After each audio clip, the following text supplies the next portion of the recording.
Hi everyone, today I'm coming to you with my March favorites. This is a long overdue video because April is almost halfway done, but I still wanted to film this because there are a few products I would like to mention and talk a bit about them. So I think this is still okay to film, and all in all I think most of the time you just have so many favorites videos right at the beginning of the month or at the end of the month that if mine is a bit late, at least it's not clumped in with all the others.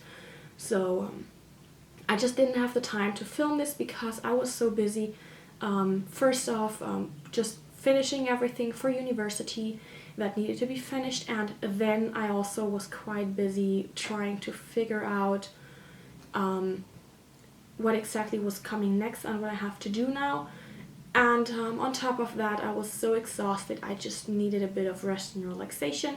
I just did get that now, and I think I am close to back again. At least I hope so. And for that, I just wanted to say, I hope I can be back on schedule now, because the last few weeks have been very erratic. And I just didn't like it either. So I hope you can forgive me for that, but I'm trying to be back to a normal schedule from now on, and I will see what I can do and what I can come up with for the rest of the month, because I just felt like celebrating a bit. I also just celebrated my birthday, which was like the last day that I relaxed a little bit and took some care of myself, honestly. So I'm now trying to be back to editing and filming, and also of course to my university work and all that, because that is necessary. So without further ado, let us get into my March favorites, and I have 5 products here that I would like to talk about. And for starters, I have a probably underrated product here, and that is my e.l.f. Flawless Finish Foundation. This has SPF 15 sunscreen, and I have the shade Porcelain right here. This may be a tiny bit too dark for me, but I can still make it work if I just blend it down a little bit on my neck. Just the last bits of foundation I have on my brush, and then I'm good to go. What I like about this foundation is that it does not leave me with too matte of a finish, and it still lasts all day. I don't have any issues with lasting power. I use a primer most of the time. Either I use my sunscreen as a primer, which is mattifying as well, or I have a mattifying cream, which I'm trying out today because I just wanted to see what that does and if that might be enough already. Usually I am very oily in my T-zone, especially in my nose area. That is where my foundation breaks up very soon into the day, and so far that hasn't happened. So I am quite positive that this might be a foundation I will be looking into more often. So the one downside honestly here is that this only comes with 20 milliliters or 0.68 fluid ounces. That is only 2/3 of what your usual foundation comes in. Usually you have 1 fluid ounce or 30 milliliters here. This is a little bit less. Then again, the price point is quite nice. This cost I think $6. So in a way it is still very affordable, and I like this a lot. What I like about this foundation especially is that I feel that you can really either shear this out when you just use one pump and you have a very nice finish for every day, or you can build this up to a close to full coverage foundation. I tried this on myself when I had some skin issues, redness and scarring from old pimples and the likes, and I could cover them up almost completely with just this foundation. I barely needed a concealer. Where I need a concealer usually is my under eye area, because that just tends to be, it needs a lighter color, and this, since it is a tiny bit too dark, does not do that for me. But that is really the only place where I have to say, yeah, that's where I definitely need a concealer. Other than that, for the most part, I am good to go if I use this foundation only. And I think this is just a wonderful product, especially if you take into account that this is not only cruelty-free, but also vegan. And What it says on the back is here, actually it helps prevent sunburn. I can attest to that. I'm very pale, I need a sunscreen anyway. I use SPF 50 plus usually. So the sunscreen part in here did not really make me go either way with this foundation, just because it's not enough for me. But if you can do with SPF 15, you might want to try this. And it says to apply this generously 15 minutes before sun exposure and then reapply at least every 2 hours. I don't know how this would apply on top of each other. I haven't tried that yet, but I would like to try this, and then once I've had the time and the chance to do that, I will definitely let you know in an in-depth review on this foundation, because I really like this. What you want to keep in mind is that the active ingredients are octisalate, which is 2%, and titanium dioxide, 5.5% of the ingredients. So you might want to keep in mind that if you use this and you take pictures, you will have a flashback. Most likely, most foundations with a sunscreen do have flashback. It's quite normal, but just keep that in mind in those cases. If it's for an everyday outing, then this is really a great product in my opinion. So I can only recommend this. The next product is actually my concealer, and this is the Catrice Liquid Camouflage High Coverage Concealer. Mine is in the shade 010 Porcelain.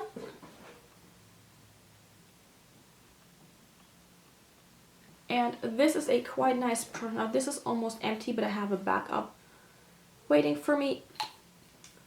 And I hope you can see my swatch here. This is very close to my own skin tone. It works very well on my under eye area because this is more of a creamy consistency. It doesn't dry out too much. And these two in combination are actually just perfect in my opinion, because I get the right coverage. If I don't want full coverage foundation, I'll just use this with one pump, and then the areas I need more coverage, I will go over it with my concealer. This is actually the first tube that I have finished off. My second is already waiting for me.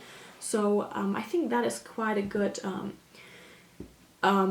pointer as to how much I like this. I bought the backup before finishing this one off, and right now I think they even have one shade lighter, which I would love to try out, because then I think I could maybe highlight my under eye area even better. But as it is right now, this just works fine for me. It is not too intense of a highlighty shade, and it looks very natural every day. And then my third product is actually a gift from Mary. This is my ULTA Complete Eye Quint.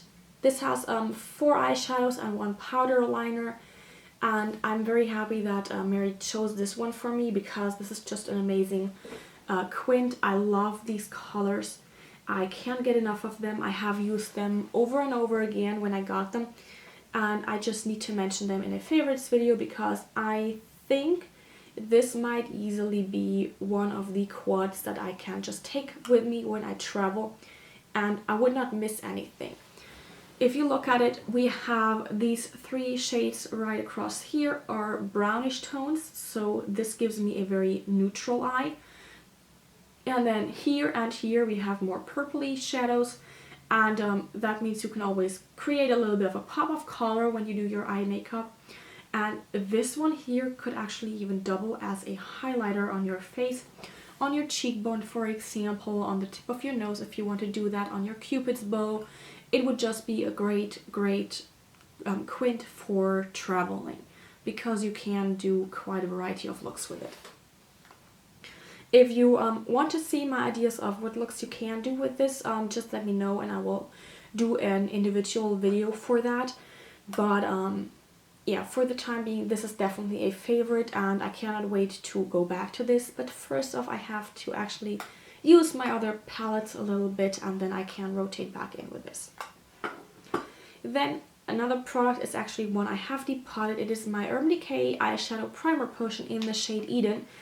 And it is almost used up, which makes me quite sad. But Eden is simply this skin-colored base that really makes my eyeshadow last.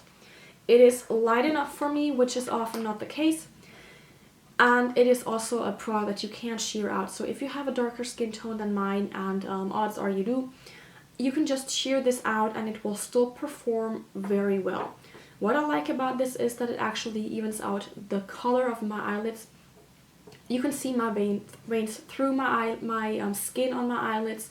So I just like using this particular shadow or base to just erase these veins a little bit, and on top of that it just gives me a very even canvas to work with my eyeshadows, and they really last all day.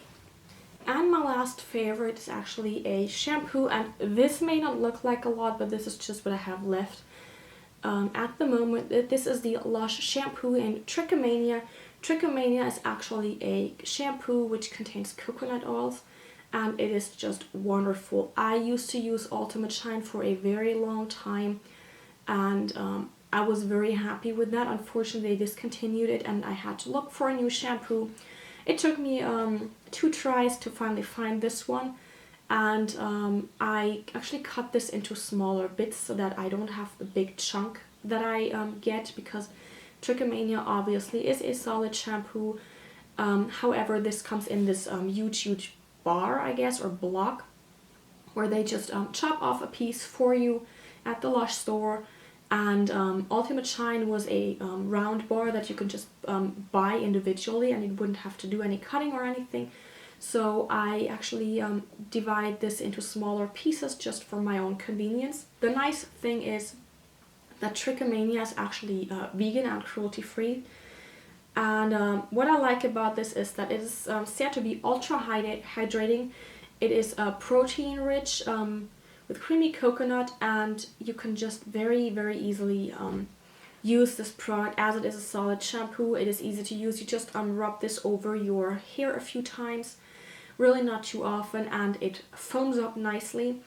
With this small piece, rubbing it over your hair is not very manageable. So what I do is I get this wet, I get my hands very wet, and then I rub this in my hands until I have some foam, and then I go into my hair and apply it that way just to use up the last bits and pieces. But it is a wonderful shampoo, and in my opinion it is definitely worth the money. And I'm saying that because you have to keep in mind that the Lush products are a bit more on the expensive side. So to give you an idea of the pricing, if you have 3.5 ounces of this shampoo, you would pay $10.95, and this is before tax. If you have to pay tax on online, for example, or if you buy it in store. What I like about this is that it leaves my hair very soft. It is hydrated, but it's not too heavy, which is a problem I often have, because then either my hair gets very oily very fast, or it just hangs around loosely, and my waves that I have just don't come out anymore. And I actually quite like my waves the way they are. Now, depending on how I dry my hair, there's also a difference, of course. But all in all, this shampoo is just a great alternative for me for the Lush shampoo in Ultimate Shine. So I am definitely very happy with this one. This is an absolute favorite of the month of March. So this was it for my March favorites. If you enjoyed this video, please give it a thumbs up. If you tried any of these products yet or would like to try them, please leave a comment down below. And the same goes for when you do March favorites, because I enjoy watching those as well. I often find new products that I would like to try watching favorites videos.